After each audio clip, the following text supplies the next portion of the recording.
दोस्तों, क्या आपने कभी गौर किया है, एक व्यक्ति दिन रात खून पसीना एक कर देता है, हाथों में छाले, आंखों में थकान, फिर भी महीने के आखिर में वही खाली जेब। और वहीं दूसरा व्यक्ति, न ज्यादा भागदौड़, न ज्यादा शोर, लेकिन धीरे धीरे उसकी संपत्ति बढ़ती जाती है, सम्मान बढ़ता है और लोग कहते हैं ये तो बहुत चालाक है।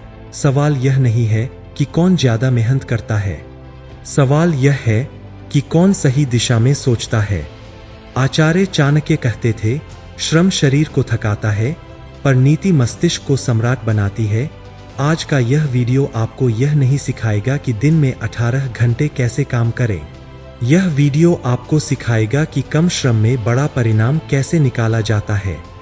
और हाँ, अंत तक जरूर देखिए, क्योंकि अंतिम नीति आपकी मेहनत देखने का नजरिया ही बदल देगी। एक समय की बात है, तक्षशिला के गुरुकुल में आचार्य चाणक्य अपने शिष्यों को राजनीति, अर्थ और जीवन की नीति समझा रहे थे। तभी एक शिष्य ने हाथ उठाया और पूछा, गुरुदेव, यदि कोई व्यक्ति जीवन में बहुत परिश्रम करे तो क्या वह निश्चित रूप से धनी बन जाएगा? कक्ष में सन्नाटा छा गया।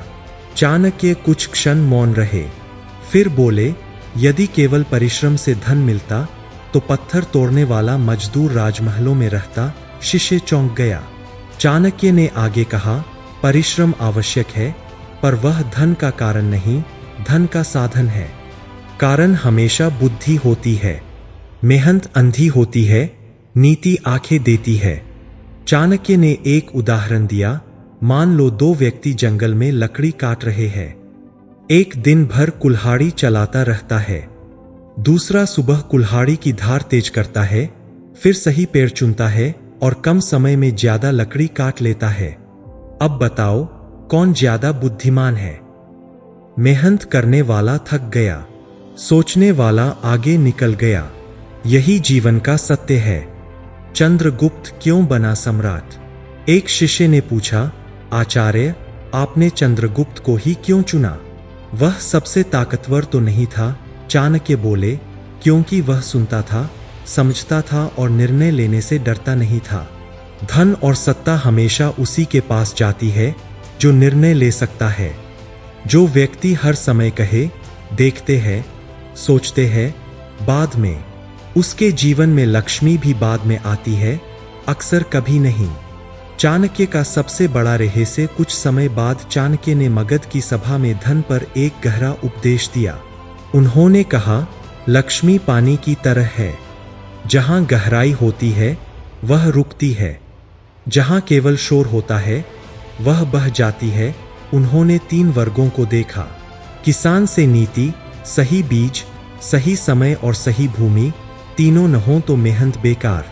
व्यापारी से नीति, जो केवल सस्ता खरीदने की सोचता है वह घाटा कमाता है, जो मांग समझता है वह लाभ बनाता है।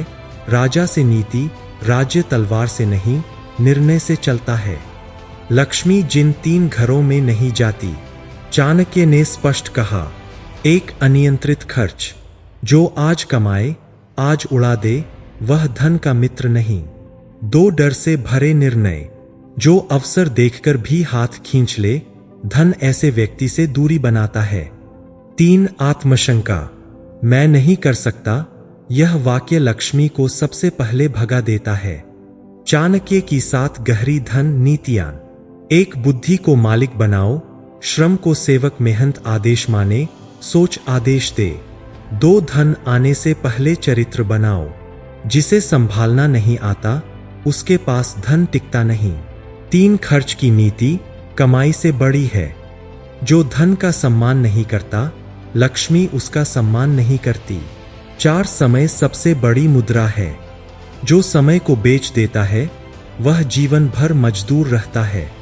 5 ज्ञान में निवेश करो, ज्ञान ऐसा बीज है जो बार बार फल देता है। 6 अवसर पहचानो, हर व्यक्ति व्यस्त है पर हर व्यक्ति सफल नहीं, फर्क है देखने की दृष्टि का।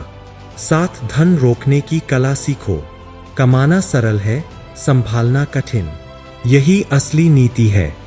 चाणक्य कहते हैं, जो केवल श्रम करता है वह जीवन भर चक्का घुमाता है, जो सोचता है वह दिशा बदल देता है। दोस्तों, अगर आप यहाँ तक आए हैं तो समझ लीजिए आप मेहनती ही नहीं, सोचने वाले भी हैं। अब सवाल यह नहीं है कि आप कितना काम करते हैं, सवाल यह है कि आप क्यों और किस दिशा में काम कर रहे हैं। अगर यह वीडियो आपकी सोच में एक भी नई परत जोड़ पाया है तो समझिए लक्ष्मी ने आपको पहचान लिया है। मिलते हैं अगले वीडियो में एक और चाणक्य नीति के साथ। तब तक याद रखिए, धन पीछा करने से नहीं, योग्यता बढ़ाने से आता है। धन्यवाद।